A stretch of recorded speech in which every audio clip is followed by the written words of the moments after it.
네, 안녕하세요. 워터독입니다. 오늘 가져온 책은 서병수 애널리스트가 쓴 2025년 AI 슈퍼 사이클이 온다 라는 책입니다. 이 책은 가까운 미래에 각광을 받게 될 산업 3가지, 그리고 거기에 수혜를 입을 기업들, 대표 기업들을 소개하는 그런 책입니다.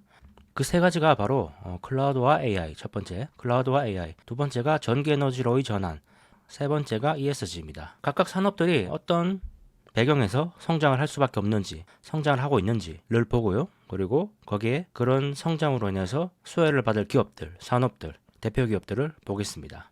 오늘 영상을 끝까지 다 시청을 하시면은 다가오는 가까운 미래에 어떤 기업에 주목을 해야 되는지 힌트를 얻을 수 있으실 겁니다. 자, 그러면 클라우드와 AI부터 첫 번째부터 먼저 보겠습니다.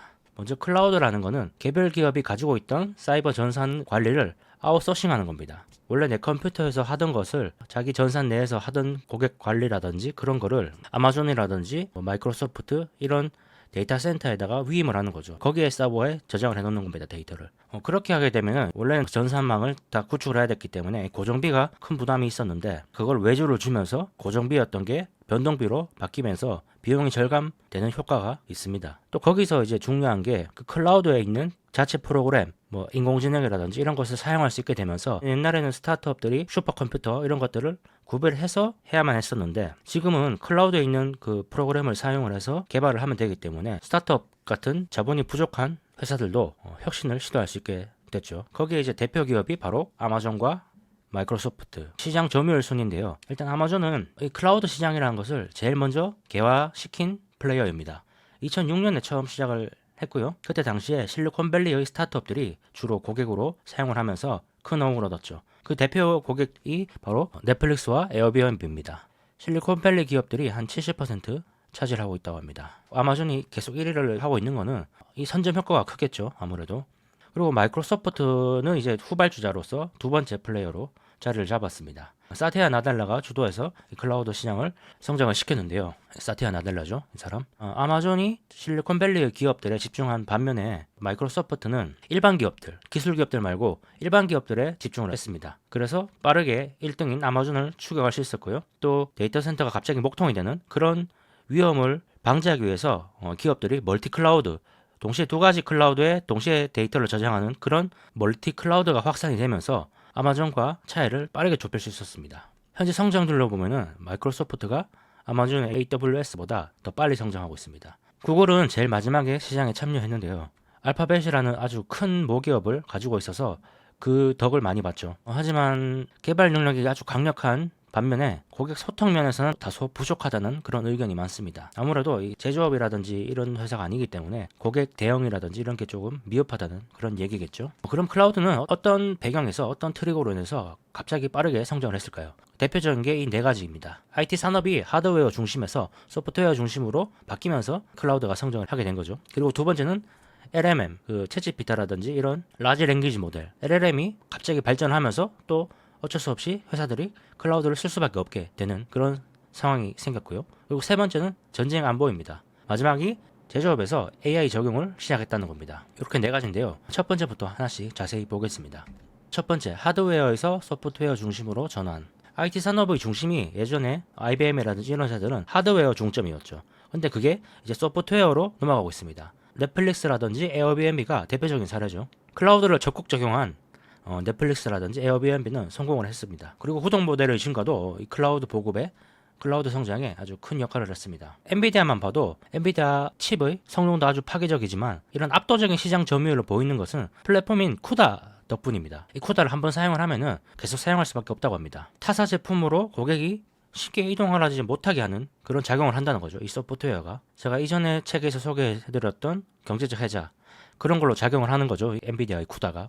두 번째는 LLM의 발전이었죠. 요즘 이런 채팅형 인공지능이 많이 나오고 있죠. 챗GPT를 시작으로 해서 구글의 젬마, 클로드, 메타의 라마, 그리고 테슬라의 XAI. 이런 식으로 대기업들이, 빅테크들이 앞다투어서 이런 LLM 인공지능을 출시를 하고 있습니다. 인공지능으로 인해서 클라우드가 발전을 하고 발달된 클라우드는 다시 또 LLM을 성장시키는 동력이 됩니다. 선순환의 구조가 만들어지는 거죠. 이제 빅테크들 뿐만 아니라 주요 강대국들 한테도 이 LLM 기반의 인공지능 개발이 필수적입니다. 그 말인즉 데이터 센터와 고성능 반도체 시장의 성장세는 한동안 계속 지속된다는 말입니다. 그리고 세 번째는 전쟁 안보 이슈입니다. 이 러시아 우크라이나 전쟁이 전략 전술에 많은 변화를 가져오고 있다고 말을 하고 있는데요. 예를 들면 인공위성을 이용한 통신망 감시 시스템, 드론 같은 전자 제품을 이용해서 전쟁에 사용한다는 건데요. 전자기기를 사용하다 보니까 여기에 또 대응하기 위해서 또 전자 시스템을 구축을 해야 되는 거죠. 사이버 해킹에 대응할 필요성이 각 국가들이 생기기 시작한 겁니다. 근데 그런 거를 해줄 수 있는 업체가 바로 클라우드 업체라는 거죠. 한국도 2023년에 스페이스X의 로켓을 첫 군사위성으로 발사했다고 합니다. 그리고 앞으로는 국내의 민간 발사체를 활용한다는 계획인데요. 하나 시스템이 유력하다고 하네요.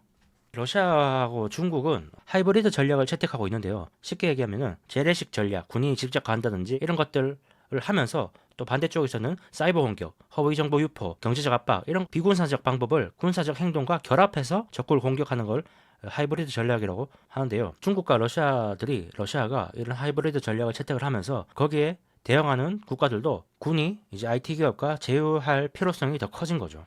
그래서 이 클라우드라는 산업이 성장하는 데는 안보의 관점에서도 봐줘야 된다고 저자는 말을 하고 있는데요. 그 관점에서 보면 미국 입장에서 유일한 병목, 유일하게 부족한 게 이 반도체라는 거죠. 그래서 이 반도체 산업이 성장할 수밖에 없다고 계속 말을 하고 있습니다. 저자도. 그래서 자꾸 미국이 대만이라든지 한국에 있는 반도체 공장을 자꾸 미국에 지어라는 그런 압박을 계속하고 있죠. 그런 관점에서 보면 가장 큰 수혜를 보는 거는 또 인텔인데요. 인텔은 전통 미국 반도체 기업으로 미국 정부로서는 인텔을 반드시 키워야 된다는 거죠. 안보 관점에서 보면. 그래서 저자도 인텔을 조금 강조를 하고 있습니다. 인텔은 반드시 성장할 수밖에 없다라고 이야기를 하고 있습니다.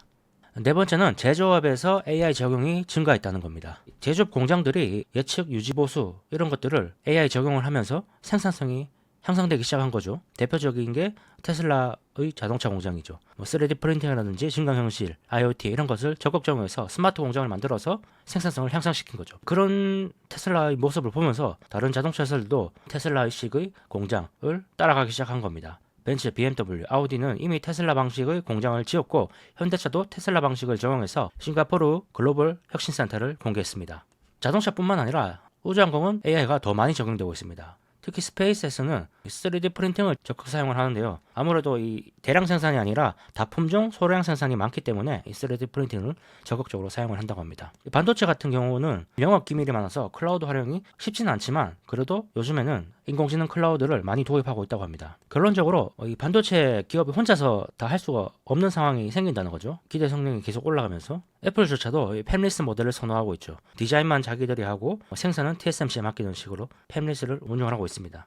또 이 부분에서 어떤 산업이 또 주목을 받을지 얘기를 하고 있는데요. 반도체 산업에서 2021년까지는 EUV라고 해서 전 공정이 반도체 성능을 올리는데 주된 역할을 했습니다. EUV를 통한 공정 개선이 이제 한계를 보이고 있다는 건데요. 대안으로 나온 게 이제 고급 패키징 기술, 즉 후공정입니다. 거기서 나온 게 HBM 같은 거죠. 그래서 이제 한미 반도체도 주목을 많이 받고 있는 거고요. 이 후공정은 원래 전공정에 비해서 장비값이 매우 싸서 저부가가치 공정이었지만 요즘에 하는 고급 패키징은 공간을 줄여서 신호 지연을 최소화해서 전기적 성능을 개선합니다. 거기에 대표된 게 바로 TSMC죠. TSMC가 이 패키징 기술을 잘하는 걸로 유명한 거죠, 사실. 또 물류와 유통 산업에서도 이 인공지능이 많이 적용이 되고 있습니다. 대표적인 게 아마존의 요건데요. 자율주행 로봇과 로봇 팔 같은 게 실제로 사용이 되고 있다고 합니다. 물류센터에서. 또 치폴레라는 프랜차이즈 기업은 재고를 예측하고 파악하는데 또 인공지능을 사용하고 있다고 합니다. 맥도날드, 도미노피자, 스타벅스들도 이 인공지능에 적극 투자를 하고 있습니다. 한국에서는 우한 형제들, 배달의 민족이죠. 우한 형제들이 자체 개발한 로봇 배달, 딜리를 활용해서 배달을 일부 지역이긴 하지만 투자하고 있죠. 또 이 헬스케어 산업도 인공지능으로 많이 성장을 할 산업인데요. 엔비디아가 신약 회사에 투자한 것만 봐도 알 수가 있죠. 젠슨함은 앞으로는 코딩이나 이런 것보다 생명공학 쪽이 더 유명할 거라고 얘기까지 했었죠. 헬스케어 분야에서는 의약품 제조보다 신약 개발, 임상, 진료 이런 부분에 더 인공지능이 빨리 적용되고 있습니다. 인공지능으로 시뮬레이션을 돌려볼 수 있기 때문에 신약 개발 기간이 엄청나게 짧아진 거죠. 임상과 진료도 인공지능을 활용하고 있는데 선진국 중심으로 확산되고 있습니다. 암제는 자체 AI 플랫폼인 아토믹을 통해서 임상에 참여할 진료소와 의사를 식별해서 기간을 절반 이상 줄였다고 합니다. 자, 그럼 이제 수혜 기업을 한번 볼까요? 대표 기업으로는 가장 먼저 클라우드겠죠. 마이크로소프트, 구글, 아마존. 이 순서는 선호도 순위입니다. 저자가 말하는 선호도 순위인데요. 마이크로소프트를 최우선 선호주로 얘기를 하고 있습니다. 마이크로소프트는 현장 근로자들한테까지 노코딩 솔루션을 제공하고 다양한 기업용 소프트웨어를 가지고 있고 또 오픈AI와도 협력을 하고 있어서 최우선주로 꼽고 있습니다. 많이 올랐지만 당분간 계속 좋을 거라고 예상하고 있습니다. 아마존은 IT 기반의 문화가 좀 약해서 선점 효과에도 불구하고 점유율 하락이 우려된다고 얘기를 하고 있습니다. 그리고 중국의 알리바바도 있는데요. 사실 미국의 규제를 많이 받으면서 중국 클라우드 기업들은 어려움이 지속될 것으로 보고 있습니다. 저는. 그리고 이 클라우드를 사용해서 성장을 하는 기업들, 이전에도 말씀드린 넷플릭스라든지 에어비앤비가 바로 이런 소프트웨어 기업입니다. 소프트웨어 기업을 많이 얘기를 하고 있는데요. 저는 이런 것들입니다. 서비스나우, 세일즈포스, 어도비, 먼데이닷컴 이런 것들을 한 번씩 보시면 좋을 것 같고요. 대표적인 게 뭐 어도비가 되겠죠. 어도비 같은 거는 프리미어 프로라든지 포토샵 이런 것들을 가지고 있어서 직관적으로 봤을 때 인공지능의 가장 큰 수혜를 볼 것 같은 그런 기업입니다. 저자는 또 한국의 기업도 얘기를 하고 있는데요. 한국에서 클라우드, 인공지능 이런 것들의 대표 기업이라고 하면 우리가 주로 생각하는 것은 카카오나 네이버를 생각하는데요. 저자는 그렇지 않다고 얘기를 하고 있습니다. 결론적으로 클라우드를 사용할 고객들이 있어야 되는데 그런 고객들을 가지고 있는 회사들, 그러니까 재벌 계열의 기업 중에서 디지털 전환을 주도할 수 있는 역량을 갖춘 기업에 주목을 하라는 거죠. 대표적으로 삼성의 삼성 SDS, 그리고 현대의 현대오토에버, 이 두 가지를 먼저 말을 하고 있고요. 그리고 또 눈여겨봐야 될 게 롯데정보통신, 포스코 DS 정도라고 얘기를 하고 있습니다. 근데 기본적으로 저자는 한국 기업은 별로 선호를 하지 않고 있습니다. 별로 추천을 하지 않는다는 거죠. 그나마 본다면 이 정도가 된다는 말입니다. 반면에 일본 기업들에 대해서는 아주 강조를 하면서 얘기를 추천을 하는데요. 대표적으로 히타치와 NEC를 얘기를 하고 있습니다. 이 두 기업 모두 클라우드와 인공지능 중심으로 기업을 구조조정하고 불필요한 사업들을 완벽하게 정리를 했습니다. 특히 히타치는 이 다음에 얘기할 전기 중심으로의 에너지 전환에서도 주력 산업을 영위하고 있어서 계속 등장할 예정입니다. 그리고 지배구조도 훌륭하다고 합니다. ESG 관점에서도 계속 등장을 할 예정이니까 기억을 해놓으시면 좋을 것 같습니다. 반도체 기업도 빠지면 안 되겠죠. 대표적인 게 엔비디아입니다. 엔비디아는 AI 가속기, GPU죠. 절대 강자라고 얘기를 하고 있습니다. 쿠다를 중심으로 강력한 생태계를 구축해서 이 고객들이 계속 엔비디아 거를 쓸 수밖에 없는 그런 상황이 계속 만들어진다는 거죠. 이런 식으로 쿠다를 적극적으로 얘기를 하면서 하드웨어 기업이지만 소프트웨어 기업으로 전환하고 있다는 점도 긍정적이죠. 저자는 엔비디아의 강사가 계속 이어질 가능성이 크다고 얘기를 하고 있습니다. 후발주자로 AMD 같은 회사들도 눈에 띄지만 성공 가능성은 아직 지켜봐야 된다고 말을 하고 있습니다. 엔비디아를 따라잡지 못하는 가운데 또 요즘에 보면은 빅테크들, 고객이었던 빅테크들이 뭐 마이크로소프트라든지 구글이 자체적으로 GPU를 만드는 것을 시도를 함으로써 중간에 끼인 신세가 돼서 오히려 더 어려워질 수도 있다는 그런 의견도 있기 때문에 잘 지켜봐야 된다는 거죠. 그나마 AMD 같은 경우에는 쿠다로 코딩한 것들을 쉽게 AMD 프로그램에서 돌릴 수 있게 그런 솔루션을 제공함으로써 어느 정도 잘 대응하고 있다는 평가가 있긴 있습니다. 하지만 아직 엔비디아 야성을 위협하기는 어렵죠. 그리고 파운드리 분야에서는 TSMC라는 또 절대 강자가 있죠. 세계 파운드리 점유율 57%, 2위가 삼성인데 삼성은 12% 정도이니까 격차가 더 벌어졌습니다. 오히려 7나노 이하로만 보면 격차가 더 크죠. 파운드리 분야에서는 이 TSMC의 독주가 계속될 것으로 보고 있습니다. 인텔 같은 경우도 강조를 하고 있는데요. 안보 관점에서 보면 이 인텔을 최우선주로 봐야 된다는 거죠. 인텔이 지금 7나노 반도체 시장에서 성적이 좋지는 않지만 2024년 하반기로 갈수록 좋은 주가 수익을 낼 것으로 저자는 보고 있습니다. 미국이 인텔을 반드시 살려야 된다는 그런 스토리가 작용을 한다는 거죠. 또 반도체 디자인 그리고 설계를 하는 시놉시스, 케이던스, AD 테크놀로지 이런 회사들도 눈여겨봐야 된다고 얘기를 하고 있고요. AD 테크놀로지는 한국의 디자인 하우스 회사죠. 또 패키징, 검사, 테스트 기업 중에서는 세계적으로 기술이 입증된 선도업체에만 주목을 해야 된다고 말을 하고 있습니다. 패키징에서 절삭과 가공 분야 세계 1위인 디스코, 그리고 반도체 몰딩 분야 1위인 토아, 본딩 장비 세계 1위 기업인 네덜란드의 BESI, 그리고 홍콩의 ASM 퍼시픽 테크놀로지, 또 노광 장비를 생산하는 비코 인스트루먼츠, 그리고 캐논, 우스어 전기가 있고요. 또 테스트 장비 세계 1위인 어드밴 테스트, 오사트 업계 1, 2위를 하는 ASE 테크놀로지와 엠코 테크놀로지가 있습니다. 이 정도를 눈여겨봐야 된다는 거죠. 최우선주자 같은 경우에는 추천을 한다고 할 수 있겠지만 비교적 뒤에 나오는 회사들은 그냥 공부를 해볼 만하다 이런 것들이 있으니까 한 번씩 공부해볼 만한 가치가 있다 정도로 보시면 되겠습니다. 그리고 또 대표 기업으로 테슬라도 얘기를 하고 있습니다. AI 산업의 전반기에는 MS나 엔비디아 이런 회사들이 주목을 받았다면 후반기에는 이 테슬라가 주목을 받을 거라고 저자는 얘기를 하고 있습니다. 2024년 전반기에 주가가 많이 떨어졌었죠. 떨어졌지만 연간으로 보면 좋은 주가 수익률을 낼 가능성이 크다고 얘기를 하고 있는데요. 실제로 최근에 많이 올랐죠. 근 한 일주일, 2주일 사이에 많이 오른 것 같은데요. 테슬라는 인공지능도 하고 반도체도 직접 설계하고 로봇, 스페이스X, 그리고 트위터, XAI죠. 이런 것들 다 있기 때문에 테슬라 보세 적용을 한다면은 아주 시너지가 크겠죠. 이런 것들을 전부 다 2023년에 씨를 뿌렸으니까 2024년에는 주가가 괜찮을 것으로 보고 있다는 그런 논리 구조입니다. 그리고 또 방위 산업에도 주목을 해야 된다고 얘기를 하고 있습니다. 로키드 마틴, 노스롭 그루만 이런 전통적인 방위 산업 업체도 봐야 되지만 이런 회사들, 이런 스타트업 회사들도 주목해서 봐야 된다고 볼만하다고 얘기를 하고 있습니다. 헬스케어 분야에서는 리커션 파마스티컬스라는 이 회사가 엔비디아와 함께 신약 개발 플랫폼인 바이오니모를 개발한 기업이죠. 대표적으로 리커션 파마스티컬스가 있고요. 이런 회사들이 있으니까 한 번쯤 보시면 되겠습니다. 이 앞쪽에 있는 회사들은 비교적 중소형 제약사들이고요. 이 뒤에는 대형 제약사들 중에 인공지능을 많이 활용하는 그런 회사들이 되겠습니다. 암젠, 머크, 노바티스, 아스트라제네카, 다케다, 얀센, 로슈, GSK 이 정도를 책에서 이야기를 하고 있고요. 또 외식업도 얘기를 하고 있습니다. 대표적으로 치폴레, 이전에 말했던 치폴레, 맥도날드, 도미노피자, 스타벅스, 얌브랜드 이런 회사들이 있죠. 클라우드하고 인공지능은 기술이 단순히 신기하고 멋있게만 보이는 게 아니라 실제로 우리 현실에 큰 변화를 일으키는 그런 기술입니다. 바로 가시적인 변화를 일으키는 거죠. 그렇기 때문에 앞으로 세상은 더 많이 바뀔 거고 그래서 이런 기업들에 주목을 해야 된다는 거죠. 우리는 투자자로서. 자, 그럼 다음 주제 넘어가겠습니다. 다음은 전기에너지로의 전환입니다.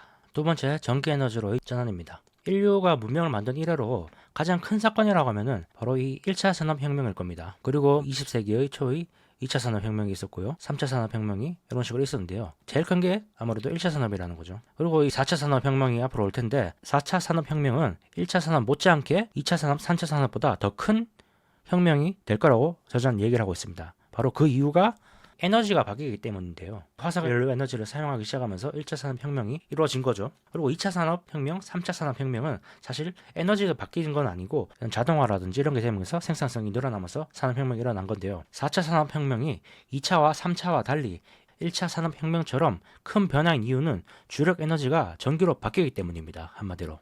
이 4차 산업혁명은 로봇이 스스로 판단을 하고 생산을 하면서 이런 다품종 소량 생산이 가능해지는 세상이 된다는 거죠. 먼저 이 트리거를 보면은 이런 것들이 있습니다. 첫 번째는 디지털 전환의 가속화입니다. 디지털 전환, 디지털 트랜스포메이션의 확산이죠. 앞서 말한 이 클라우드라든지 인공지능 이런 것들은 다 전기로 작동이 됩니다. 이런 클라우드가 수요가 많이 늘어날 거로 얘기를 했었죠. 그 말인즉 이제 전기 에너지를 많이 쓸 거라는 거죠. 우리가 클라우드, 전기차, UAM, 스마트 공장, 냉방기, 스마트 빌딩 이런 것들이 전기로 다 작동을 한다는 건데요. 그뿐만 아니라 국방, 우주, 항공 분야도 전기 중심으로 바뀌고 있습니다. 현재. 그렇기 때문에 이 전기 에너지를 전환은 필수적이다. 될 수밖에 없다라는 거겠죠. 그리고 두 번째는 또 전쟁과 에너지 안보입니다. 전기 에너지로의 전환도 전쟁이라든지 안보 개념에서 안보 관점에서도 봐야 된다는 거죠. 먼저 이 러시아 우크라이나 전쟁, 중동의 이스라엘 하마스 전쟁 이런 것들 보면은 러시아에서 유럽으로 가는 가스관이 막혔죠. 그러면서 가스 가격이 에너지 가격이 올라가면서 인플레이션을 유발했고요. 또 이스라엘 하마스 같은 경우에도 이 직접적인 석유 산유국들은 아니었지만 물길을 막으면서 또 석유값이 움직이기도 했었죠.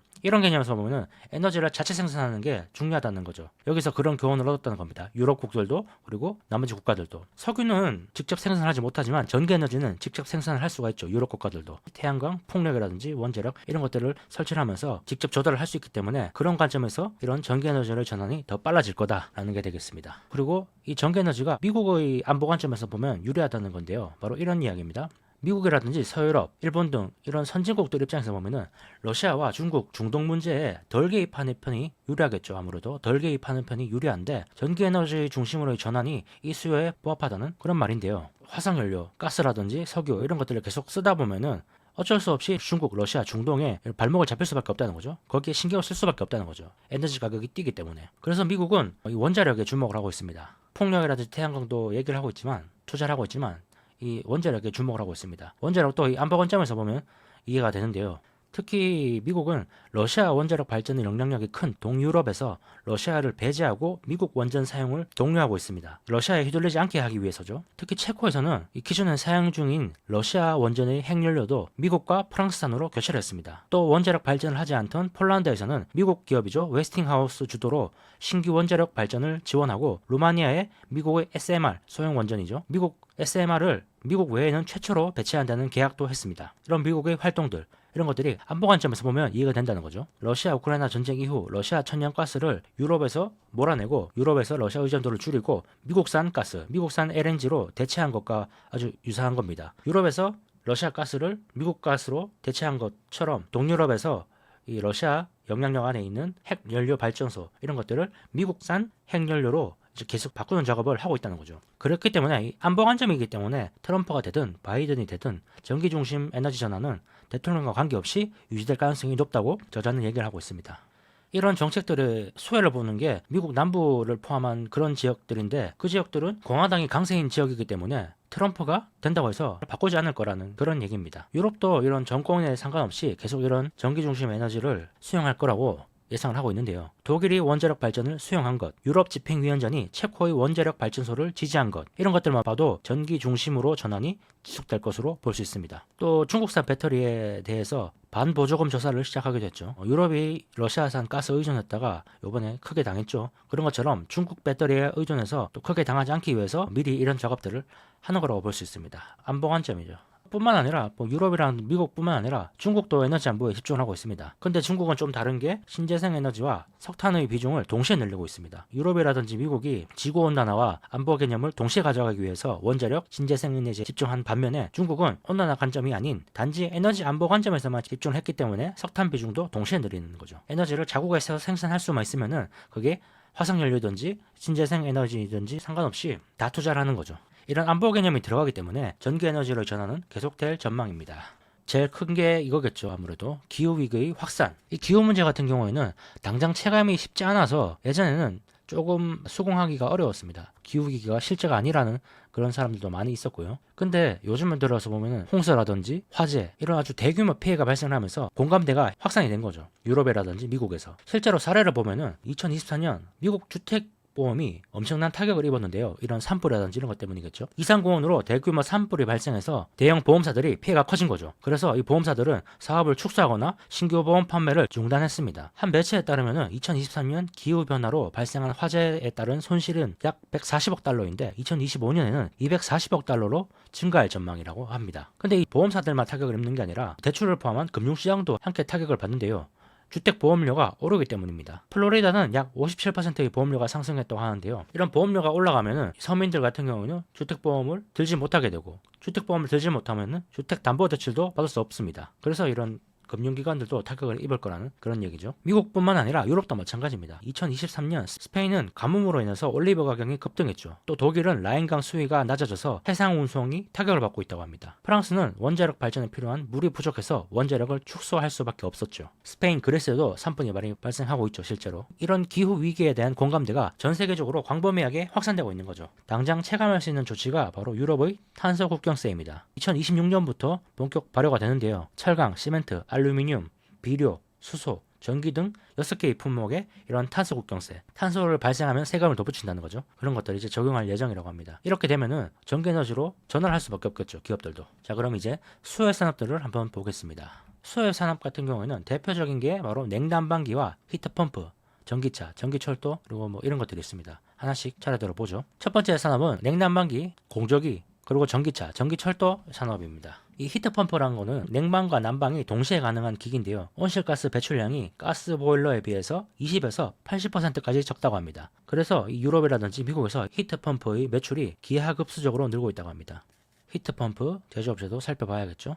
그리고 이 운송수단에서는 전기차와 전기철도가 기후변화에 아주 직접적인 영향을 받죠. 전기차는 앞서 설명을 했으니까 넘어가고요. 철도 같은 경우에는 가장 친환경적인 이동수단임에도 지난 30년간 투자를 안 했습니다. 국가들이. 유럽이라든지 미국 국가들도 그렇고요. 유럽에서 자동차는 온실가스 배출량이 72%고 철도는 0.4%에 불과하다고 합니다. 그래서 다시 미국과 유럽을 중심으로 이 철도 투자를 늘리고 있습니다. 자, 다음으로 볼 산업은 전력망 산업입니다. 전력망 중에서도 인공지능이라든지 디지털이 묻은 예를 들면 스마트 계량기, 자동 송배전, 디지털 변압기, 변전기 이런 게 될 건데요. 이런 것들이 있으면은 원격으로 전력망을 제어하고 상황을 예측해서 비상 상황에 전력망을 빠르게 복구할 수 있습니다. 전력망 같은 경우에는 인터넷 네트워크처럼 사용자가 많을수록 그 가치가 상승하는데요. 따라서 이 규모를 키워서 비용을 절감하는 게 효과적이죠. 유럽이 러시아 우크라이나 전쟁에 그나마 잘 버틸 수 있었던 것은 유럽이 전체가 한 전력망으로 연결되어 있었기 때문입니다. 그렇기 때문에 많은 데서 부족한 대로 이렇게 빠르게 쉽게 보내실 수 있었다는 거죠. 그래서 이런 것을 보고 이제 유럽 이외에서도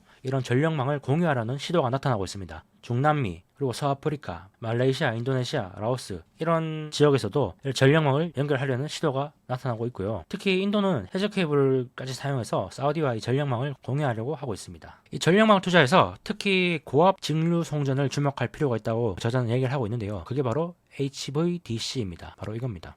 HVDC는 고압 직류로 전환해서 전력을 송전하는 방식인데 전통적인 방식은 교류로 송전하는 거죠. 그 전통적인 방식에 비해서 전력 손실이 적기 때문에 케이블을 적게 사용할 수 있고 그리고 그 말인즉 비용이 절감된다는 뜻이죠. 또 오류가 발생할 때도 시스템 안정화가 용이해서 스마트 그리드 적용에도 유리하다고 합니다. 또 고압이라서 장거리 전력을 전달하는 데도 많이 사용될 겁니다. 먼저 말한 국가 간 장거리 전력망에 이런 HVDC가 많이 적용이 될 거라는 거죠. 그래서 이 HVDC 고압 직류 송전 방식에 집중을 해야 된다, 주목을 해야 된다 라고 저자는 얘기를 하고 있습니다. 자, 세 번째 주목해야 될 산업은 바로 원자력입니다. 코로나 팬데믹 이전까지는 원자력 발전은 방사성 폐기물 때문에 반대 여론이 강했죠. 근데 최근에 긍정적인 인식이 확산되고 있습니다. 신재생 에너지의 단점이 간헐성이 가장 크죠. 햇빛이 많이 비칠 때는 전기가 많이 나오고 바람이 많이 불 때는 전기가 많이 나오는 반면에 그렇지 않을 때는 이 전기가 생산이 안 된다는 그런 단점이 바로 간헐성이죠. 그 단점을 보완하기 가장 좋은 게 바로 이 원자력이라는 거죠. 그래서 현실적인 대안으로 떠오른 겁니다. 근데 이 서방 국가들은 이 원자력 투자에 많이 집중을 하지 않았었습니다. 반면에 중국은 성장률이 15.6%고 러시아도 2.3%로 높은 성장세를 이어가고 있었죠. 이런 상황이 계속 이어진다면 전 세계 원자력 시장은 중국과 러시아 비중이 크게 차지할 겁니다. 소형 원자로에 사용되는 핵연료인 고순도 저농축 우라늄은 2023년까지 사실상 러시아에서만 생산이 가능했습니다. 서방 국가들 입장에서는 이런 상황이 탐탁지 않겠죠. 안보 측면에서도 우려할 만합니다. 그렇기 때문에 미국이라든지 유럽도 원자력에 집중을 하고 있다. 미국의 원자력은 안보 관점에서 접근해야 됩니다. 그래서 말씀드렸다시피 미국이 이 동유럽 쪽에 자신들의 원자력 발전소를 계속 지으려고 노력을 하고 있는 겁니다. 존 케리 기후특사가 루마니아를 방문해서 체코, 슬로바키아, 그리고 폴란드에 미국산 SMR을 설치 지원하겠다고 발언하고 웨스팅하우스가 폴란드의 원자력 발전소를 수주한 것, 이런 것들은 이런 안보 관점에서 접근해야 된다는 거죠. 그래야지 이해가 된다는 그런 말이겠죠. 체코는 러시아가 지은 원자력 발전소에서 전체 전력의 30%를 생산하는 나라였는데 최근 미국 쪽으로 넘어갔습니다. 반면에 헝가리는 러시아와 협력을 더 긴밀히 유지하고 있죠. 또 개발도상국들도 전력 수요를 감당하기 위해서 원자력을 고려하고 있습니다. 아프리카가 대표적입니다. 핵무장까지 고려하고 있는 중동은 더 적극적이죠. 그런 관점에서 봤을 때 입장이 조금 애매한 거는 한국입니다. 미국 원자력이 해외 진출할 때 파트너가 될 수 있는 국가는 한국과 일본 정도인데 일본은 후쿠시마 사태로 원자력 발전이 후퇴했죠. 그래서 이제 한국이 유력했는데 문제는 한국이 이집트 원전 건설 문제로 미국과 마찰이 있었다는 겁니다. 이집트는 중동 근처라서 자체 핵무장 가능성이 커서 서방 국가들 입장에서는 원자력 발전을 반대할 수밖에 없었습니다. 근데 한국이 미국과 상의를 하지 않고 거기에 지었기 때문에 미국이 조금 불편했다는 거죠. 웨스팅하우스가 한수원에 소송을 제기한 것도 이런 맥락에서 봐야 된다고 저자는 얘기를 하고 있습니다.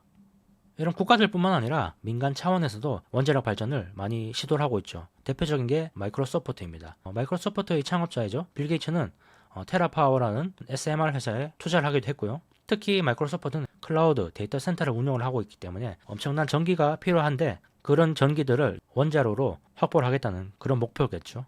이렇게 원자력에 많이 투자를 하고 있긴 하지만 사실 원자력은 성장을 하는 데는 장기간이 소요가 되기 때문에 지금 같은 고금리 상황에서는 신중하게 접근해야 된다고 저자는 얘기를 하고 있습니다.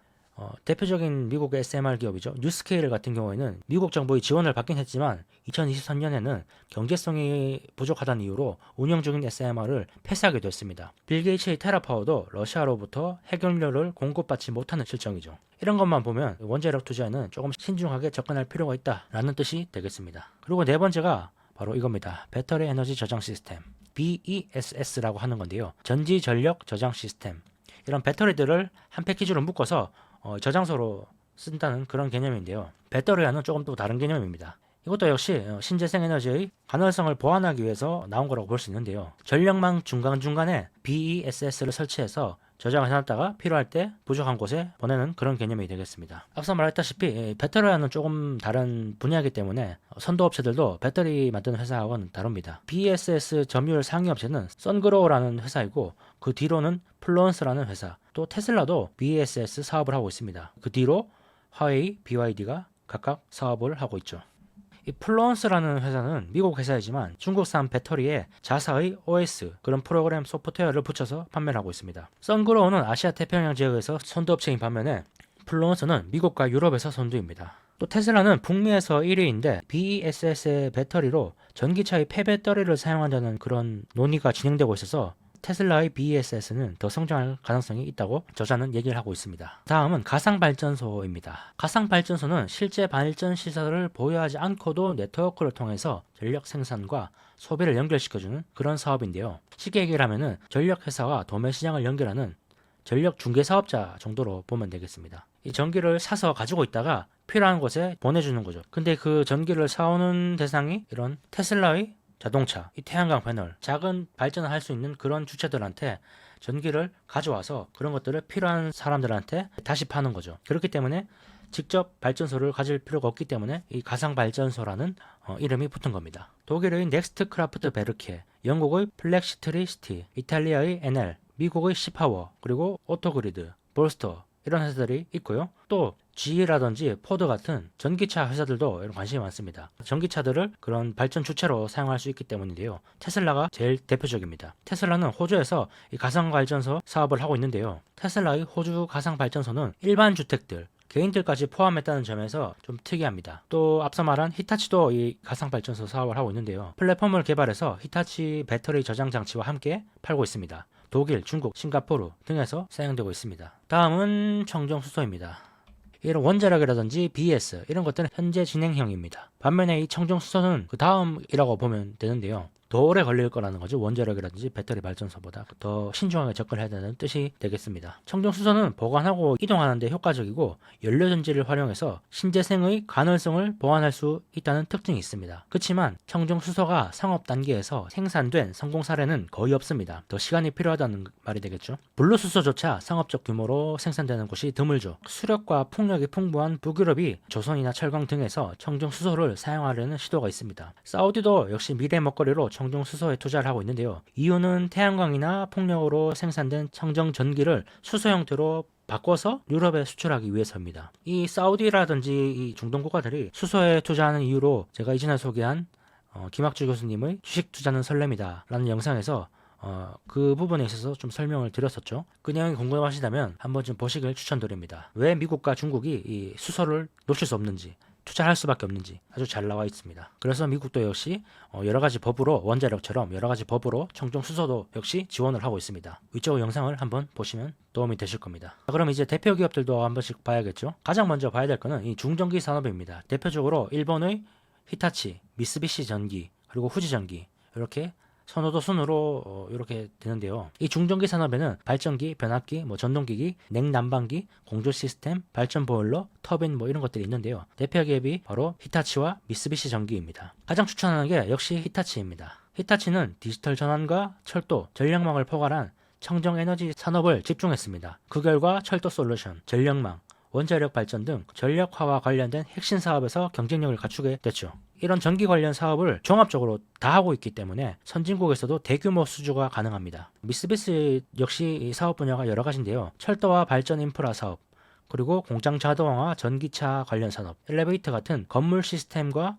에어컨 가전 등에 관련된 전기 산업, 그리고 그 안에 들어가는 전력 반도체 사업도 있습니다. 그래서 두 번째로 눈여겨봐야 될 기업이 바로 미쓰비시 전기입니다. 후발주자인 후지 전기는 차 선호주인데 전반적인 구조는 비슷하지만 해외 비중이 좀 낮습니다. 그리고 지멘스와 ABB는 전반적으로 긍정적으로 보고 있긴 한데요. 저자는. 그렇지만 독일과 스위스에 상장되어 있어서 국내에선 투자가 쉽지 않습니다. GE는 미국에 상장된 회사죠. GE도 역시 중전기 산업이 비중이 꽤 있는데요. 아직은 항공산업 비중이 더 커서 투자하기에는 조금 부족합니다. 다만 이제 향후에 에너지 사업이 분할 예정이라서 또 그때는 눈여겨볼 만할 것 같습니다. 그 밖에도 공장 등 산업시설 전력 솔루션을 제공하는 이튼이라는 회사, 그리고 발전소와 송배전 건설을 유지보수하는 산업을 하는 퀀타 서비스, 북미 공장 데이터 센터에서 전기 통신 장비를 외부 환경으로부터 보호하는 산업을 하는 엠벤트 일렉트릭 이런 회사들도 있으니까 한번 좀 보시면 좋을 것 같습니다. 다음으로는 냉난방 공조 기업들도 있습니다. 대표적인 게 미국의 캐리어, 트레인 테크놀로지, 에이온이 냉난방 공조 산업을 하고 있습니다. 캐리어는 최초로 에어컨을 개발한 회사죠. 미국 회사고요. 미국 비중이 50% 정도 됩니다. 트레인 테크놀로지도 150년 이상 된 미국 회사로 미국 매출이 70% 후반 정도 된다고 합니다. AAO는 규모는 좀 작지만 앞서 말한 HVAC에 집중을 하고 있기 때문에 좀 눈여겨볼만 하고요. 역시 북미 비중이 96% 정도 된다고 합니다. 또 일본 기업 중에서는 다이킨 공업이라는 곳이 있는데요. 다이킨 공업은 에어컨과 히트펌프를 제조하고 있습니다. 또 그런 곳에 필요한 전력 반도체 회사들도 눈여겨볼 만합니다. 대표적인 게 온세미컨덕터, 그리고 롬, 후지전지가 있고요. 온세미컨덕터는 SiC 반도체를 하는 회사죠. 그리고 또 후지전기는 원래는 일본의 중전기 전문 기업으로 말씀을 드렸는데요. 이 전력 반도체의 사업 비중이 꽤 크기 때문에 전력 반도체 관련주로도 볼만합니다. 그리고 배터리 에너지 저장 시스템 BESS에는 대표적으로 플론스 그리고 테슬라가 있습니다. 하지만 배터리 저장 장치는 아직 초기 단계라서 투자할 정도까지는 아니라고 얘기를 하고 있습니다. 저차도. 또 중국 기업들이 해외 진출 가능성도 있기 때문에 더 조심해서 접근을 해야 되죠. 그 중에서 뭐 플론스 같은 경우에는 북미, 유럽 합해서 1위이기 때문에 체크를 해볼 만하고요. 테슬라도 북미에서 사업을 하고 있지만 테슬라 사업 전체로 보면 비중이 낮기 때문에 배터리 에너지 시스템 때문에 투자하기는 좀 부족하다 정도가 되겠습니다. 근데 이제 테슬라는 좀 특이한 점이 앞서도 말씀드렸지만 개인과 사업자 모두를 대상으로 하고 있어서 점유율이 아주 높다는 그런 특징이 있습니다. 발전 가능성은 더 있을 수 있겠죠. 원자력도 역시 아직 좀 조심스럽게 봐야 될 그런 산업입니다. 소형 원자력은 아직 상용화가 된 적이 별로 없어서 투자하기가 힘들다고 얘기를 하고 있고, 하지만 이제 정책 모멘텀은 계속 지속될 것으로 예상을 하고 있습니다. 그러니까 차라리 SMR, 원자력 이런 회사에 직접적인 투자를 하기보다는 우라늄 채굴 기업인 동시에 웨스팅하우스의 주요 주주인 카메코 같은 회사가 오히려 더 볼만하다고 얘기를 하고 있습니다. 그리고 고순도 전홍축 우라늄을 최초로 미국에서 생산한 센트러스 에너지, 우라늄 광선에 많이 투자한 우라늄 에너지도 눈여겨볼 만하다고 저자는 얘기를 하고 있습니다. 태양광, 풍력, 청정수소는 지금까지 언급한 기업들보다 더 신중하게 접근해야 한다고 얘기를 하고 있는데요. 이 오스테드는 세계 최대의 풍력 발전 기업인데 이런 오스테드조차 금리 부담으로 인해서 미국에서 해상 풍력을 취소하기도 했습니다. 청정 수소도 아직 대부분 적자입니다. 다만 사우디 수소 프로젝트에 참여한 에어 프로젝트라든지 청정 수소 프로젝트를 꾸준히 시도하고 있는 린데 같은 기업들은 관심을 가질 만하다고 얘기를 하고 있습니다. 또 스마트 건설 기업들도 있는데요. 디지털과 신재생 기술이 접목되면 선진국들의 건설사들이 유리할 걸로 저자는 보고 있습니다. 미국의 제이콥 솔루션, 에이콤 테크놀로지, 플로어르, 스텐텍 같은 회사들이 있고요. 또 인프라 엔지니어링 소프트웨어 회사인 벤틀리 시스템스 에도 주목을 하자고 얘기를 하고 있습니다. 그리고 전기차 확산으로 리튬, 니켈, 코발트 같은 원자재들의 수요도 크게 증가할 걸로 보고 있는데요. 원자재는 변동성이 크니까 직접 투자하기보다는 원자재에 투자하고 있는 기업에 투자하는 것이 낫습니다. 구리광산을 가진 퍼리몬트 맥모란, 그리고 전 세계 다양한 원자재 LNG 밸류체인에 투자하고 있는 일본 상사들, 대표적으로 미쓰이물산, 미쓰비시 상사, 스미모토 같은 이런 일본 기업들에도 주목을 해야 된다고 얘기를 하고 있습니다. 또 전기차 폐배터리 산업도 주목을 해야 된다고 얘기를 하고 있는데요. 대표적으로 고려아연을 얘기하고 있습니다. 고려아연 같은 경우에는 청정 수소 산업도 하고 있고 중국 이외에 생산 공장이 많아서 저자는 선호를 한다고 얘기를 하고 있습니다. 한국 기업들이 잘 안 나오는데 고려아연이 등장하니까 좀 반갑기도 하네요. 자, 전기에너지로의 전환은 이 정도이고요. 다음은 ESG. 자, 지금 우리는 가까운 미래에 주목을 받을 산업들. 첫 번째, 클라우드와 AI. 두 번째, 전기에너지로의 전환. 그리고 세 번째, ESG. 그 중에서 우리는 지금 ESG 산업을 보고 있습니다. 왜 ESG인가? 왜 ESG를 기업들이 할 수밖에 없는가를 먼저 보겠습니다. 기업의 가치를 재무적 수치, 숫자들만으로 평가할 수 없다는 것은 이미 많이 알려진 사실이죠. 비재무적 가치를 체계적으로 수치화해서 기업에 반영할 수 있다면 기업을 우리가 더 잘 선별할 수 있겠죠. 리스크를 낮추고 수익률을 높일 수 있는 겁니다. ESG는 그런 관점에서 볼 수 있다는 거죠. ESG라는 게 그런 비재무적 가치들을 수치화해서 나타내는 게 바로 ESG라는 거죠. 그런 관점에서 보면은 ESG는 재무중심 회계학의 확장판이고 퀀트 투자의 미래라는 게 저자의 말입니다. ESG 투자의 중요성, ESG 투자가 주목받을 수밖에 없는 이유, 그 첫 번째는 기업의 자산이 무형자산 중심으로 바뀌고 있다는 겁니다. 예전에는 공장, 땅, 기계 이런 것들이 자산이 많았었다면 디지털 전환이 많이 이루어지면서 네트워크, 생태계, 플랫폼 이런 것들이 핵심 자산이 되는 기업이 많이 생겼다는 거죠. 구글, 메타 이런 회사들은 공장이 없죠. 아예 단지 인터넷상에 있는 그런 것들이 이 회사들의 자산이죠. 핵심 자산이죠.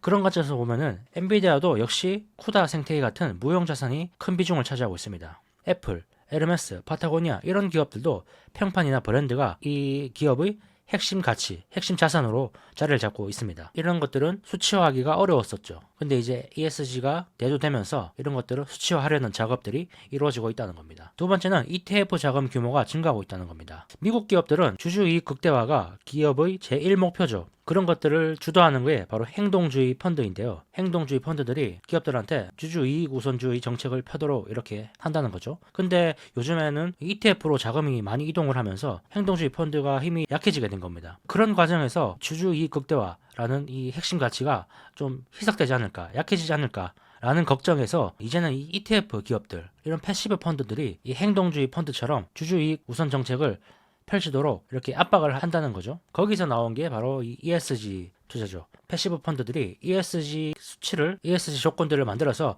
거기에 해당되는 그런 기업에만 투자를 하는 그런 식으로 기업들을 압박을 하게 된 겁니다. 그런 관점에서 이 ETF 자금 규모의 증가가 ESG 발전을 성장시켰다, 가속화시켰다라고 볼 수 있습니다. 그런 관점에서 보면 금융산업의 성장도 기대할 수 있습니다. ESG 관련 상품을 출시하거나 운영 중인 자산의 수익률을 올릴 수 있는 거죠. 그래서 보험사와 은행들도 ESG를 적극 도입하려고 할 겁니다. 블랙록이나 JP모건, 시티그룹 같은 금융기관들은 AI를 활용해서 데이터를 분석하는 데 적극적인데요. 예를 들어서 블랙록의 AI 알라딘은 ESG에 따르는 위험과 기회를 평가하는 AI 모델을 사용하고 있습니다. 그리고 세 번째는 저출산 고령화, MZ세대의 부상입니다. 이 MZ세대들은 버는 것 이상으로 삶의 질, 인권, 환경에 관심이 많은데요. 어떤 가치들을 공감하고 소비하는 경향이 강합니다. 이런 상황에서 기업들이 이전처럼 제품을 그저 싸게만 만들어서 공급하는 공급자 또는 적절한 월급과 복지만을 제공하는 회사로 남는다면 생존이 위험해질 수도 있습니다. 이 내용에 대해서는 성규령 작가님이 쓰신 시대예보에 잘 나와 있습니다. 그 책도 안 보셨다면 위의 영상에서 한번 보시길 추천드립니다. 한국의 남양유업 그리고 미국의 블레자드 성추문 사건이 있었죠. 그런 사례가 이런 MZ세대의 부상으로 인한 그런 환경에 제대로 적응하지 못한 사례입니다. 그래서 이 MZ세대들의 부상함에 따라서 기업의 ESG 활동이 더욱 중요해졌다라고 볼 수 있겠죠. 자, 그러면 ESG 사례들을 하나씩 보겠습니다. 현재 진행 상황들입니다. 먼저 ESG 첫 번째 바로 환경입니다. 탄소 줄이기가 대표적이죠. 앞서 전기에너지 파트에서 말씀드렸다시피 이미 많은 규제들이 만들어지고 있습니다. 전통 산업들, 철강이라든지 그런 산업들도 탈탄소화를 진행하고 있죠. 거기에다가 인공지능을 좀 도입을 해서 탈탄소화를 더 빠르게 하고 있는데요. 실제로 브라질의 철강 회사인 게르다오는 페로랩스의 인공지능 학습 모델을 활용해서 공장의 효율성을 개선함으로써 톤당 3달러의 비용을 절감하고 있다고 합니다. 그리고 이산화탄소는 8%나 줄었다고 하네요. 화학산업은 탈탄소가 가장 어려운 분야인데도 계속 노력이 지속되고 있죠. 비료 산업도 청정 수소를 결합해서 만든 청정 암모니아를 활용해서 온실가스를 줄이려는 시도가 늘고 있습니다. 특히 철강 산업은 전 세계 온실가스의 7%를 차지하는데요. US 스틸 같은 경우에는 전기로 작동하는 고로죠. 전기로에다가 첨단 기술을 적용해서 기존 고로 대비 탄소를 최대 75%나 줄였다고 하네요. 해운 선박 분야에서는 LNG 추진 선박에 이어서 암모니아와 메탄올 추진 선박도 점차 발주되고 있는 상황입니다. 암모니아는 청정 수소로 만들 수 있어서 탄소 배출이 없는 친환경 연료로 주목받고 있습니다. 자, 두 번째는 소셜, 사회입니다. 이 사회 파트에서 가장 중요한 게 바로 인적 자본인데요. 앞서 말씀드렸다시피 MZ세대가 경제 주체로 부상을 하고 있고 반면에 저출산 고령화로 노동 인구는 점차 감소하고 있습니다. 그래서 인적 자본에 대한 다른 접근법이 필요한 상황이 된 거죠. 그런 저출산 고령화 그걸 가장 먼저 겪은 선진국이 바로 일본이죠. 일본은 아직도 인력 부족이 심각한데요. 그래서 일본 대기업들은 MZ 친화적 문화를 만들려고 노력을 하고 있습니다. 히타치는 고정 좌석을 없애고 회의나 잡담, 휴식 공간, 개인실 형태의 부스, 혼자 또는 그룹이 일하는 업무 공간을 늘렸습니다. 카페테리아도 업무와 술, 음식을 함께 즐길 수 있게 바꿨다고 하네요. 후지츠 사무실은 애완견과 지낼 수 있는 방, e스포츠가 가능한 방, 게임할 수 있는 방이겠죠. 그리고 바 카운터 등도 꾸몄다고 합니다. NEC는 원격 근무와 하이브리드 근무를 고려해서 출퇴근율을 40%로 상정하고 사무실을 만들었다고 합니다. 근무 시간이 100이라면 40%만 출근해서 근무한다는 거죠. 일본 기업들은 이런 노력들을 하고 있다. 라는 뜻이 되겠습니다. 한국 기업들도 일본처럼 이렇게 인적 자원 측면에서 이런 방식으로 개선하지 않으면 가치 하락이 급격히 나타날 거라고 저자는 또 얘기를 하고 있습니다. 한국 기업들도 바뀌어야겠죠, 많이. 소셜의 인적 자원뿐만 아니라 또 중요한 게 사회적 평판입니다. 유니티라는 회사가 있는데요. 게임 엔진을 만드는 회사인데 이 유니티가 게임을 설치할 때마다 수수료를 부과하는 방식으로 이 과금 정책을 발표했다가 바꿨다가 개발사와 배급사의 강한 반발을 사서 결국 CEO는 사임까지 했습니다. 게다가 대규모 인원 감원도 해야 했죠. 사회적 평판이 얼마나 중요한지 알 수 있는 사건이 되겠습니다. 또 한국의 NC소프트 또 문제가 많죠. 과도한 도박성, 확률형 아이템 이런 거를 판매하면서 흔히 렌저스라고 말하죠. 이런 아저씨들의 이탈을 촉발했습니다. 너무 이게 심하니까 거기에 돈을 써주던 아저씨들조차도 이탈하게 된 거죠. 그래서 지금 현재 주가가 아주 안 좋죠. NC가 이 지경이 된 데는 이런 사회적 평판이 안 좋은 탓도 있다라는 뜻이겠죠. 또 페이스북 같은 경우도 사회적 평판이 안 좋은 회사죠. 페이스북의 창업자 주커버거는 미국 국회에 불려와서 피해자들이라고 해야 되나요? 피해자들 가족들한테 머리 숙여서 사과까지 했습니다. 사회적 평판도 중요하게 봐야 될 부분입니다. 반면에 이 파타고니아 같은 회사는 아주 사회적 평판이 좋은 회사죠. 상장은 안 되어 있지만 이 창업자가 아주 마인드가 뛰어나다고 알려져 있습니다. 아주 훌륭하다고 알려져 있죠. 파타고니아는 그런 광고를 했다고 하죠. 자사의 옷을 너무 많이 사지 마라. 우리 옷은 오래 입어도 되니까 사지 말고 있던 옷을 계속 입고, 그리고 혹시 옷이 떨어지거나 해지면은 가져오면 수리까지 해주겠다. 그러니까 우리 옷을 사지 마라. 이런 식으로 광고를 했다고 합니다. 그런 식으로 광고한 게 이 사람들이 어떤 그런 마음을 움직였겠죠. 그래서 오히려 더 매출이 성장하는 그런 계기가 됐다고 합니다. 그런 것만 봐도 사회적 평판을 잘 관리하는 기업과 잘 관리하지 못하는 기업, 이 둘은 주가적인 부분에서도 많이 차이가 날 수밖에 없겠죠. 자, 세 번째는 지배구조, 거버넌스입니다. 지금 한국에서 많이 이슈가 되고 있죠. 지배구조를 개선하려고 많이 노력을 하고 있는 게 맞겠죠. 뭐 한다고 하는데 어떻게 될지 모르겠습니다. 아직. 먼저 이제 지배구조 개선을 가장 최근에 이뤄낸 나라라고 하면 바로 일본입니다. 현재 일본 증시가 강세가 된 거는 과거의 후진적 지배구조 기업 문화를 없애고 바꿨기 때문입니다. 과거 일본에는 지금 한국처럼 후진적 지배구조 기업 문화가 존재했죠. 무분별한 다각화, 상호 출자,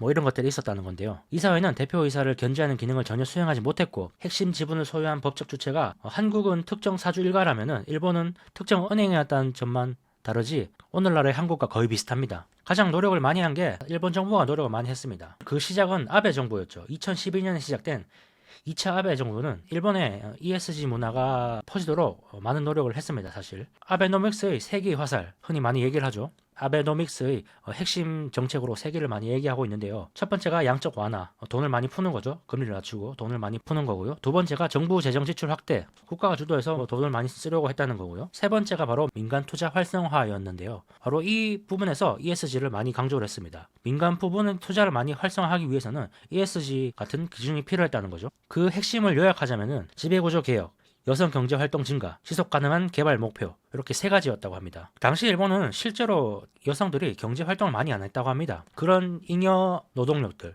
놀고 있는 노동력들을 경제 활동의 주체로 참여시키면서 생산성을 늘리려는 시도를 했다는 거죠. 그리고 또 지배구조 개혁은 반드시 해야 되는 거고요. 그리고 또 하나가 적대적 M&A를 적극 수용했다는 겁니다. 사실 이게 핵심이라고 생각하는데요. 개인적으로 경영진이 제대로 운영을 하지 못하는 회사는 공격을 받아서 M&A 돼야 됩니다. 그래야지 회사들이 잘 운영을 하려고 하겠죠. 경영권을 잃지 않기 위해서. 이런 게 많아지면은 만성적으로 저평가되어 있는 주가들, 떨어져 있는 주가들, 이런 주가들도 올라갈 수 있습니다. 주가가 낮으면은 외부에서 공격을 하기 때문에 주가를 너무 낮게 유지하지 않으려고 하겠죠. 경영자들 입장에서는. 그럼 주가 보양책을 펼칠 수밖에 없을 거고요. 지금 한국 기업들은 상속세 이슈라든지 그런 것들로 인해서 자사의 주가가 오르는 것을 원치 않죠. 원치 않는 경우가 많죠. 그런 경우에 공격을 해서 M&A 될 수 있도록 그런 것들이 좀 활발하게 이루어져야지, 위기를 좀 느껴야지 대주주 일가들도 주주 정책을, 주가 보양책을 좀 활발하게 하겠죠. 그런 것들이 이제 많이 필요하다고 생각을 해서 일본 정부도 이런 적대적 M&A에 적극 권한 것까지는 아니지만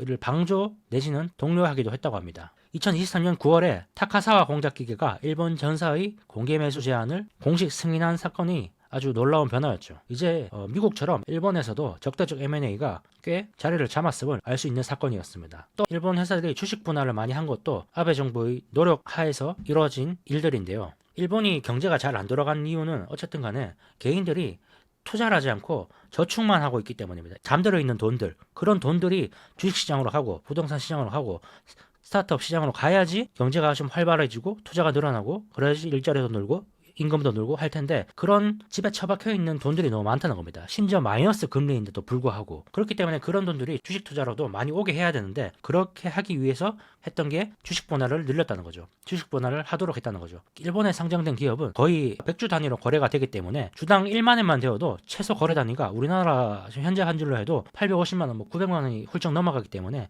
최소 그 정도 금액이 있어야지만 투자를 할 수 있기 때문에 접근성이 많이 낮았죠. 그래서 이제 좀 주식 분할을 해서 쉽게 사람들이 투자를 할 수 있도록 그런 식으로 독려를 했다는 겁니다. 기업들로 하여금.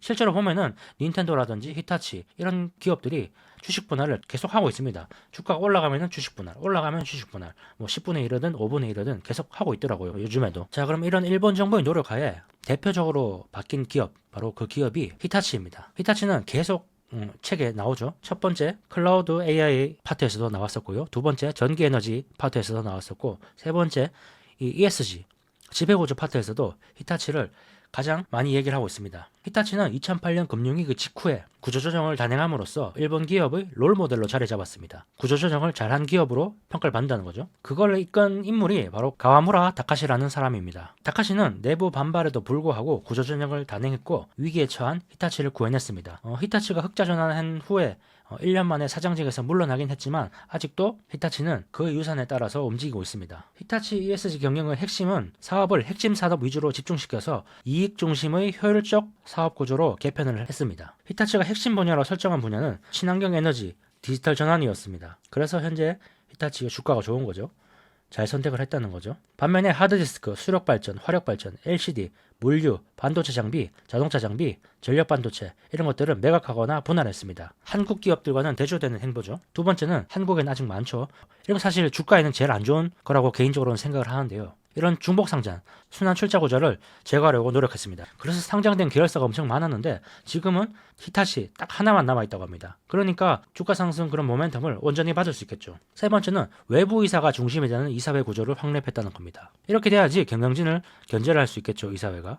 이사회 구조가 아주 핵심이죠. 지배구조 개선에서. 네 번째는 여성과 외국인 등 다양성을 추구하는 인재정책을 펼쳤다는 점입니다. 또 다음으로 자사주 매입 소각 그리고 배당 확대 정책 등을 펼쳤습니다. 이러면 당연히 주가가 좋겠죠. 이런 것들을 인해서 주주 중심의 자본 정책을 지속했습니다. 그렇기 때문에 이 히타치가 일본 기업들이 롤모델로 자리 잡게 된 건데요. 이 히타치와 대주되는 회사가 도시바입니다. 도시바는 방만한 사업 구조를 그대로 가져가면서 미국 원자력 기업인 웨스팅하우스를 인수했다가 실제로 파산할 뻔했습니다. 도시바는 어떻게 됐을까요? 히타치는 아주 주가가 쭉 계속 올라가고 있습니다. 요즘도 좋더라고요. 도시바는 어떻게 됐을까요? 도시바는 상장 폐지됐습니다. 이런 히타치의 사례를 참고해서 파나소닉이라든지 회사들도 전부 다 구조조정을 실시를 한 거죠. 이런 문화가 자리 잡았기 때문에 지금 글로벌 투자자들, 워렌 버핏을 비롯해서 하워드 막스 이런 투자자들도 일본에 적극 투자를 하고 있는 겁니다. 이런 지금 강세는 사실 10년 이상 꾸준히 ESG 중심으로 정책을 실행한 결과죠. 정부뿐만 아니라 기업들도 변화에 자발적으로 참여하고 있기 때문에 일본 주식시장의 강세가 계속 지속될 걸로 저는 보고 있습니다. 한국도 지금 별것 아닌 것 같지만 이런 노력을 계속 해야겠죠. 지금부터 시작해서라도 해야지 10년 뒤에는 조금 나아지겠죠. 계속 해야 된다고 보고 있습니다. 한국도. 자, 그럼 이제 관련 기업도 한번 볼까요? 대표적으로는 이전에 말씀드린 히타치를 최우선주로 꼽고 있습니다. 그리고 NEC, 후지츠, 이토츠 같은 일본 회사들 또 얘기를 하고 있고요. 일본 회사들을 보려면은 JPX 프라임 150 인덱스. 이 인덱스가 ESG 경영을 잘하는 기준으로 뽑은 회사들인데요. 여기에 있는 회사들을 좀 주목해 볼 필요가 있다고 저는 얘기를 하고 있습니다. 한국이 저평가라고 얘기를 하지만은 ESG 관점에서 보면 저평가가 아닐 수도 있습니다. LG엔솔의 물적 분할, 한진그룹 사태 같은 것만 봐도 아주 문제가 많죠. 그래서 요즘 개인들은 아주 똑똑해져서 한국에 투자 별로 안 하고 미국으로 많이 투자를 하고 있죠. 자연스러운 현상이라고 생각이 됩니다. 그 와중에 저자가 말하는 거는 삼성물산하고 관계를 청산한 고려아연이라든지 대주주 지분이 낮거나 상대적으로 별로 없는 금요석유 그리고 YG엔터 이런 기업들에 관심을 가져볼 만하다고 얘기를 하고 있습니다. 고려아연 같은 경우에는 두 번째로 등장을 하죠. 한국 기업을 거의 얘기를 안 하고 있는데 고려아연이 두 번이나 등장한 것은 아주 고무적이라고 볼 수 있겠네요.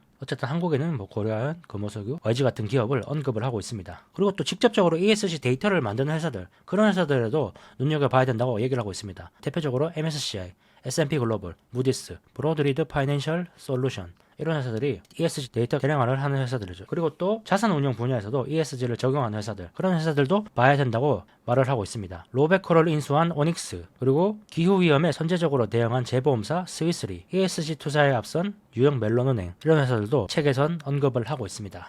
그럼 빅테커들은 어떨까요? 빅테커들은 조금 차별적으로 살펴봐야 된다고 얘기를 하고 있습니다. 우선 테슬라 같은 경우에는 친환경 이외 분야에서는 아주 약점이 많습니다. 지배 구조라든지 그런 부분에서 약점이 있다는 말인데요. 기업이 일론 머스크 한 사람에 너무 좌지우지된다 라는 점에서 좀 약점이 있다는 그런 평가입니다. 또 아마존은 노동을 포함한 사회 이슈에서 부정적 평가가 강합니다. 애플 같은 경우에는 반독점 이슈가 있죠. 메타는 지배구조도 좋지 않고 사회적 평판도 좋지 않은 편이죠. 구글은 혁신하는 문화에서 벗어났다는 내부 여론이 있다고 합니다. 요즘에. 그래서 또 조심해서 봐야 된다라는 게 되겠습니다. ESG 관점에서 보면은 이 빅테크들도 그렇게 좋지만 않다. 이슈들이 있다. 라는 정도 보면 되겠습니다. 2023년에 숫자만 보고 미국 증시는 좀 약해질 것이고 중국 같은 이머징 국가가 좋아질 것이다 라고 예측했던 게 틀렸던 게 바로 이 비재무적 가치, ESG 가치의 중요성을 제대로 적용하지 못했기 때문이라고 얘기를 하고 있습니다. 그래서 중국 같은 후진국은 고난이 계속될 거고 인도나 동남아 같은 일부 국가들은 ESG 개선폭에 따라서 상승할 가능성이 있다라고 얘기를 하고 있습니다.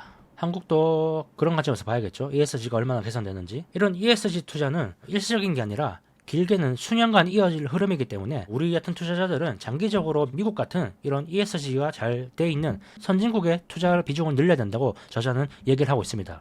선진국 투자는 늘리면서 이머징 국가 비중은 줄이라는 건데요. 특히 일본 증시를 선호하고 있습니다. 작가는. 최근에 ESG 구조로 변했기 때문이죠. 네, 이렇게 2025년 AI 슈퍼 사이클이 온다.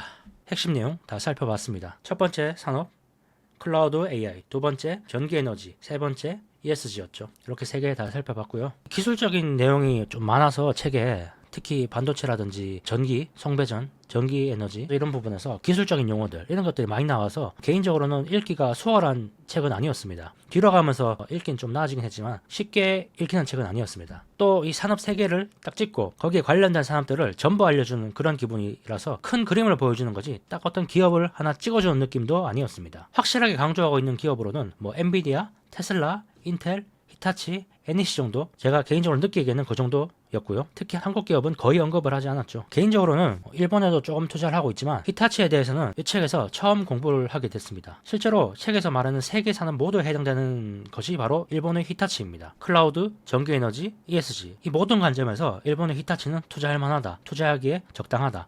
라고 얘기를 하는 거죠. 서병수 애널리스트 님도 최우선주로 꼽는 것 듯한 그런 뉘앙스를 개인적으로 느꼈습니다. 그래서 주가도 한번 봤는데 최근에 또 주식 분할을 한 것 같더라고요. 그래서 100주씩 거래되는데 한 300만원 정도만 있으면 투자해볼 만하기 때문에 개인적으로는 조금 째려볼 생각입니다. 그렇다고 뭐 투자를 해야 된다라는 건 아니고요. 근데 오늘은 미래에 주목을 받을 산업 3가지를 같이 한번 봤습니다. 중장기 투자 전략을 수립하는데 도움이 되었으면 합니다. 투자뿐만 아니더라도 실제로 세상이 어떻게 바뀌고 있는지 그런 것들도 알 수 있는 책이기 때문에 한 번쯤 가볍게 읽어보시면 좋을 듯 합니다. 네, 그럼 오늘 영상은 여기서 마무리를 하겠습니다.